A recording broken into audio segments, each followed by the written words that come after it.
Oi, amiguinho progressista que acabou de prestar o Enem e arrasou na questão do Pajubá. No vídeo de hoje, a gente vai falar sobre a comunidade LGBT, QIA e mais. Bom, eu acho que não é surpresa pra ninguém que essa sigla anda muito em voga, em especial por quem faz uso do Pink Money. Um beijo, Anitta! A gente não precisa ir muito longe para que você se lembre dos anos 90 para cá. A gente usava um outro termo para se referir à nossa comunidade, GLS, gays, lésbicas e simpatizantes. Então você é minha amiga bissexual, você é minha amiga trans e você, meu amigo que está nas outras letrinhas que a gente ainda vai falar, não estavam representados a não ser por uma simpatia, né não? Saber que a nossa sigla mudou de GLS para LGBTQIA+, tem alguns sintomas para nos informar. O primeiro é que o G deixa de ser a letra que abre a sigla. Se antes havia essa ideia de uma proeminência ou de uma maior importância, na nossa nova sigla, ela deixa de existir e a gente abre caminho para quem sabe o que, fazer as coisas de verdade. Outra questão muito sintomática é a adição de novos termos. É somente natural de que assim como os nossos mercados se abriram para outros tipos de cabelo, outros tipos de pele, outros tipos de corpos, eles também se abriram para outros tipos de sexualidade. Agora, um ponto que torna o assunto um pouquinho complexo é o fato de que a sigla hoje une em si gênero e sexualidade. E isso confunde muito as pessoas, porque são dois polos que não tratam da mesma coisa. Ao falar de gênero, estamos nos referindo, por exemplo, à sigla T, representada por transexuais, travestis, transgêneros e outras pessoas que se encaixam nessa nomenclatura. Quando a gente diz T, a gente está dizendo gênero. E ele é a sua expressão de nascimento. É sobre o seu papel na sociedade. E trans é uma partícula grega que quer dizer além. Por exemplo, transatlântico, alguma coisa que cruza o Atlântico. Transgênero está além do gênero. Transsexual está além do sexo. E depois vem o quê?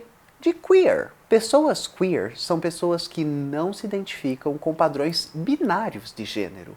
Então, lembra quando você nasce, que o médico te arranca da barriga da sua mãe, olha pro seu genital e fala, isso aqui é homem, isso aqui é mulher, isso aqui é homem, isso aqui...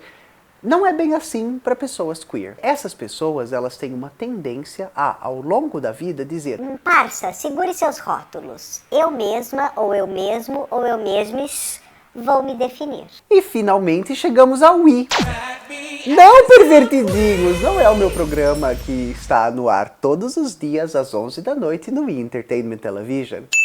O I designa pessoas intersexuais. E o que isso significa? São pessoas que, ao nascerem, lembra quando o médico puxava?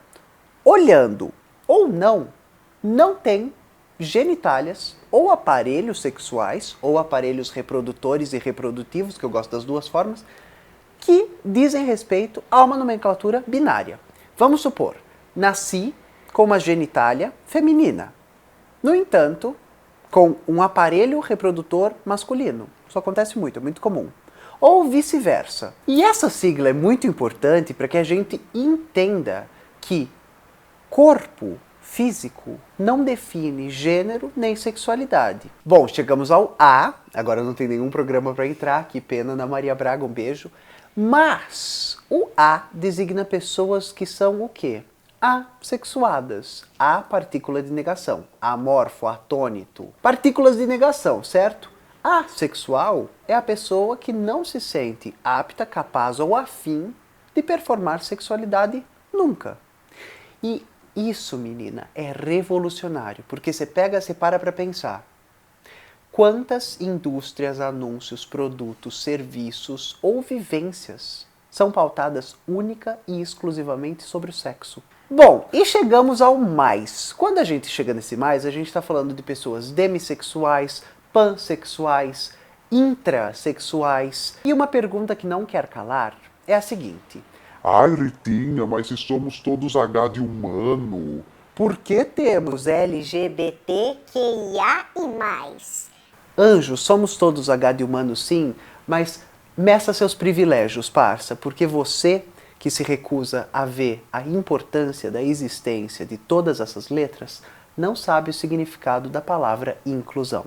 Esse assunto ainda causa tanto estranhamento e ainda é de tão difícil discussão porque a gente não abre espaços eficientes para que ele seja debatido. Saibam vocês que o Tempero Drag sempre será um desses espaços e a gente vai amar saber o que você pensa ou acha ou quer contribuir nos comentários abaixo. Um beijinho, tchau!